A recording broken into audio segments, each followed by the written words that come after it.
Und Herr Bundeskanzler, Sie hatten ja noch, glaube ich, auf Ihrer Indienreise gesagt, die Tage des Mullah-Regimes seien gezählt.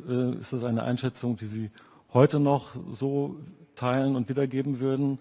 Und da wir bei Präsident Trump sind, es gibt ja Berichte, nach denen sein Gesundheitszustand besorgniserregend sei.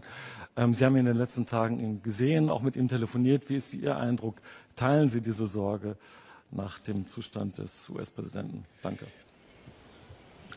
Also zunächst einmal, ich habe aus meinen Begegnungen mit Präsident Trump keinerlei Veranlassung, an seiner Gesundheit zu zweifeln. Er wird im Juni 80 Jahre alt, aber ich habe den Eindruck, dass er in vollem Umfang seinem Amt gewachsen ist. Ich habe keinerlei Anzeichen dafür, dass das anders sein sollte.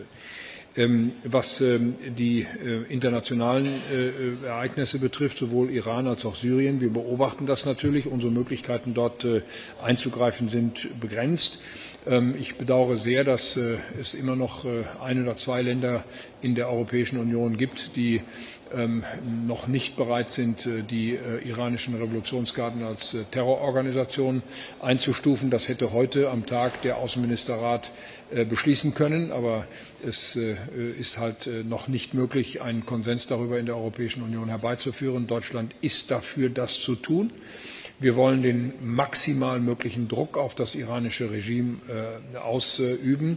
Und meine Überzeugung bleibt, ein Regime, das sich nur mit blanker Gewalt und Terror gegen die eigene Bevölkerung an der Macht halten kann, dessen Tage sind gezählt. Es können Wochen sein, aber dieses Regime hat keinerlei Legitimation, das Land zu regieren.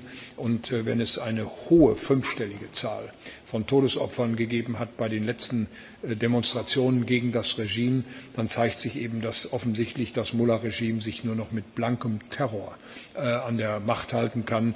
Wir sind die Bundesrepublik Deutschland, und ich denke, ich darf das auch für viele Länder, für alle, soweit ich es übersehen kann, in der Europäischen Union sagen, wir sind an der Seite des iranischen Volkes. Wir stehen zu den Menschen im Land. Wir sehen das Schicksal auch der Frauen.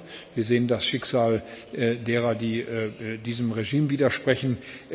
Wir versuchen das durch Sanktionen zu erreichen, unsere Hilfestellung auch deutlich werden zu lassen. Und das Gleiche gilt für Syrien. Ich hoffe im Übrigen, dass der in der vorletzten Woche abgesagte Besuch des syrischen Präsidenten al-Sharaa in naher Zukunft nachgeholt werden kann in Deutschland, weil wir auch mit ihm genau über diese Themen sprechen wollen. Wir leisten unseren Beitrag von außen.